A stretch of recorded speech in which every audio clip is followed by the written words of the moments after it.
উত্তর চব্বিশ পরগনা জেলার বনগাঁ মহকুমার বাগদা বিধানসভায় আগামী 10ই জুলাই 2024-এর উপনির্বাচনের দিন ঘোষণা করল জাতীয় নির্বাচন কমিশন। এই কেন্দ্র থেকে বিজেপির হয়ে দাঁড়িয়ে 2021 সালে বিধানসভা নির্বাচনে বিশ্বজিৎ দাস জয়লাভ করেছিলেন। তারপর তিনি 2022 সালে তৃণমূল কংগ্রেসে ফের চলে যান। বর্তমানে বনগাঁ লোকসভা তৃণমূল কংগ্রেস প্রার্থী হয়ে লড়াই করে বিজেপি প্রার্থী শান্তনু ঠাকুরের কাছে পরাজিত হয়েছেন তিনি। আর লোকসভা ভোটে দাঁড়ানোর আগে তিনি বিজেপির বিধায়ক পদ থেকে পদত্যাগও করেন। এবার সেই কারণে উপনির্বাচন ঘোষণা করল নির্বাচন কমিশন। বাগদা বিধানসভার মোট 12টি গ্রাম পঞ্চায়েত রয়েছে। মোট ভোটার 2,77,464 জন। সদ্য সমাপ্ত বনগাঁ লোকসভা কেন্দ্রের ভোটে বিজেপি প্রার্থী শান্তনু ঠাকুর বাগদা বিধানসভা এলাকায় 3000 ভোটে এগিয়েছিলেন। সেদিকে তাকিয়ে বিজেপি ভোটের নিরিখে অনেকটাই এগিয়ে রয়েছে। এখন দেখার বাগদা সাধারণ মানুষ কোন দলের কোন প্রার্থীকে নির্বাচিত করে তাদের বিধানসভায়। নির্বাচন এটা পশ্চিমবঙ্গের রাজ্য তৃণমূল কংগ্রেসের এবং বাংলার মুখ্যমন্ত্রী মমতা বন্দ্যোপাধ্যায়, যেহেতু আমাদের বাগদা থেকে শুরু করে এই জেলায় 3টে কেন্দ্র আছে, বাগদা, হারোয়া, নৈহাটি, যেহেতু আমাদের বিধায়ক শূন্য এই মুহূর্তে, সেখানে দাঁড়িয়ে উপনির্বাচন আগামী 10ই জুন। এখানে যেহেতু বাংলার মানবিক মুখ্যমন্ত্রী মমতা বন্দ্যোপাধ্যায় যেভাবে একটা ঐতিহাসিক জোয়ার ভাটা তৈরি করেছে উন্নয়নের, সেই উন্নয়নের নিরিখে দাঁড়িয়ে এবারে উপনির্বাচনে দল যাকেই প্রার্থী করুক না কেন, কারণ বাগদার একটা ইতিহাস সৃষ্টি হবে। দুর্দিনে, যেটা বিগত দিনে যখন বামফ্রন্ট ক্ষমতায় ছিল, বাগদার বিধায়ক ছিল, আগামী দিনে ওই বাগদার বিধায়ক আমরা জয়লাভ করাবো। কারণ বাগদার লোকসভা ভোটে প্রায় 20,000 ভোটে পিছিয়ে 20,000 ভোটে পিছিয়েছিলাম, কারণ সেটা হচ্ছে সেন্ট্রালের ভোট ছিল। যেহেতু বাংলায় হচ্ছে মমতা বন্দ্যোপাধ্যায়ের এখানে গড়, এখানে জোড়াফুল ঘাসফুল প্রতীক চিহ্ন যে প্রার্থী দাঁড়াক না কেন এখানে জয়লাভ করে। সেখানে দাঁড়িয়ে যেহেতু বর্তমান আমাদের প্রাক্তন বিধায়ক মাননীয় বিশ্বজিৎ দাস বাগদার রূপকার 90 কোটি টাকার ওপরে বাগদা বিধানসভায় ঢেলে সাজিয়ে উন্নয়ন করেছে।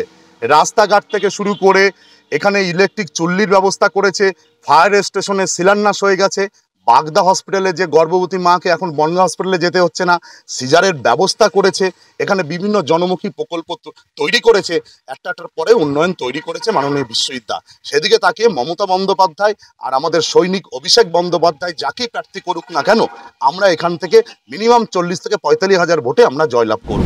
যত তাড়াতাড়ি ভোট হয় আমাদের ভালো, কারণ আমাদের উন্নয়ন, রাস্তাঘাট অনেক যে উন্নয়ন হয়েছে, আরও যত তাড়াতাড়ি আমাদের ভোট হয়ে যায়, আমাদের যে কেউ ক্যান্ডিডেট হোক আমাদের কাছের লোকই হবে এবং আমাদের উন্নয়ন হবে, আমরা সেটাই চাই। বলার কিছুই নেই, বিধায়ক তো একজন দরকারি, আর সে যেই দ্বারা এখন এই অতিরিক্ত গরমে একটু ঠান্ডা হলে, বৃষ্টি হলে ভালো হতো। ঠিক আছে, ভোট তো দিতে হবে। কে জিতবে এবার বাগদা, কি মনে হয়? এখন ওটা কি করে বলবো, আমার ভোট আমি নিজে দেবো।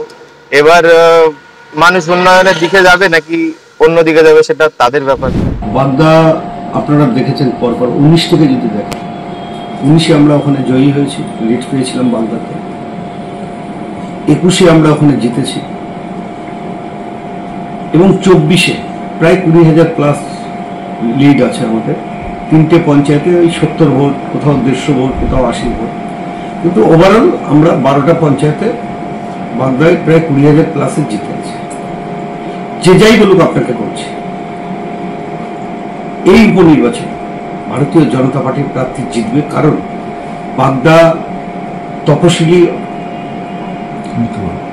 মতুয়া অধ্যুষিত বাগদা বিধানসভা এবং বাগদা উদ্বাস্তু মানুষ আছে যারা শান্তনু ঠাকুর সিএ নিয়ে লড়াই করে ভারতবর্ষের প্রধানমন্ত্রী এবং অমিত শাহ স্বরাষ্ট্রমন্ত্রী সিএ লাগু করেছেন, সেই সিএ অ্যাপ্লাই অনেকেই করেছে।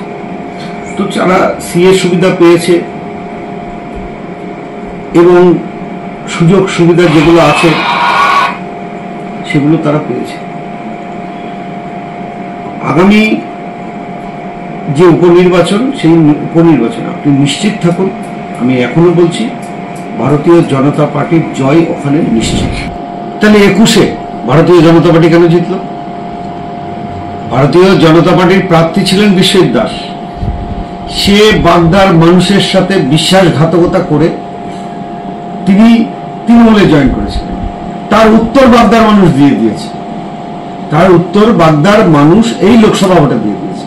আর আগামী যে বিধানসভার উপনির্বাচন এর উত্তর পেয়ে সম্ভব আপনাদের প্রার্থী তালিকা? দেখুন, আমাদের কোনো সম্ভব হয় না, যা হয় শিওর শট হয়, আমাদের কোনো সম্ভব হয় না। তো দল যেটা ঠিক করবে তিনি প্রার্থী হবেন, কে প্রার্থী হবে আমিও জানি না, কিন্তু এইটুকু বলতে পারি ভারতীয় জনতা পার্টির জয় বাগদাতে নিশ্চিত। দেখুন, নির্বাচন সদ্য শেষ হয়েছে এবং নির্বাচনের যে ফলাফল সেটাও এসছে, কিন্তু দীর্ঘদিন ধরে নির্বাচন চললো এবং এই যে গরম উপেক্ষা করে বাংলার মানুষ ভোট দিল, আগামীতে আবার এই গরম এবং তার মধ্যেই নির্বাচন, বিশেষ করে বাগদা এবং পশ্চিমবাংলায় যেই তাপদাহ চলছে, সেইখানে দাঁড়িয়ে নির্বাচন কমিশনের আর একটু চিন্তা ভাবনার প্রয়োজন ছিল, যাতে আরো কিছুদিন পিছিয়ে বর্ষা আসন্ন অবস্থায়, যদি বর্ষা যখন হচ্ছে তখন যদি হতো, তাহলে মনে হয় এটা আমার অভিমত যে তাহলে ভালো হতো। তারপর দীর্ঘদিন স্কুল বন্ধ, ছাত্রছাত্রীর পঠন পাঠন বন্ধ, সবে আজ স্কুল খুলেছে, আজই আবার শুনছি নির্বাচন ঘোষণা হয়েছে, সেদিক থেকে ছাত্রছাত্রীদের অসুবিধা হবে। আমার মনে হয় নির্বাচন কমিশন আর একটু যদি ভাবনা চিন্তা করতো, আর কিছুদিন পেছনে যদি ইলেকশনটা করানো যেত, তাহলে মনে হয় ভালো হতো। অবশ্যই ভোট তো দিতেই হবে, গণতান্ত্রিক দেশ, অবশ্যই। এখানে বিজেপি যদিও এই উপনির্বাচনে একটা ভালো ফলাফল করেছে, কিন্তু আমার মনে হয় তৃণমূল কংগ্রেসের একটা চাপা স্রোত মানুষের রক্তে বয়ে যাচ্ছে, এবং সেই কারণে বলতে পারি তৃণমূল কংগ্রেস এই বাগদার উপনির্বাচন হলে জিতবে, কারণ তৃণমূল কংগ্রেস দীর্ঘদিন ধরে দেখছি বাগদায় যথেষ্ট উন্নয়ন করেছে। আর যেহেতু এটা কেন্দ্র সরকারের সেন্ট্রালের ভোট ছিল, অনেকে হয়তো আমাদের এইখানে একটু মোদি হাওয়া বেশি চলেছিল, সেই কারণে একটা প্রভাব চলে যায়, এবং বিশ্বজিৎ দাস যেহেতু দল চেঞ্জ করেছিলেন, মানুষের মনে সেই একটা ক্ষোভের বহিঃপ্রকাশের কারণেই আমাদের এটা হয়তোবা একটা লসের কারণে গেছে, কিন্তু উপনির্বাচনে আশা করি দলের পক্ষে, তৃণমূলের পক্ষেই ভোট মানুষ দেবেন। ব্যুরো রিপোর্ট, নিউজ বঙ্গ টাইম। আস্থা পলিক্লিনিক ও ডায়াগনস্টিক সেন্টার, এক ছাদের তলায় বিশিষ্ট চিকিৎসকদের চিকিৎসা পরিষেবা পেতে আজই আসুন আস্থা পলিক্লিনিক ও ডায়াগনস্টিক সেন্টারে। আমাদের ঠিকানা নোনা চন্দনপুকুর, চ্যাটার্জিপাড়া। আমাদের যোগাযোগ নম্বর 7003758330। फास्ट मूविंग वर्ल्ड में वही आगे है जिसके पास है स्पीड, जैसे मेघबाला ब्रॉडबैंड। सही स्पीड सही पहचान। सो अगर कांस्टेंट फास्ट स्पीड चाहिए तो ले आइए Meghbala broadband. New Sadarupa one stop solution for your smart choice.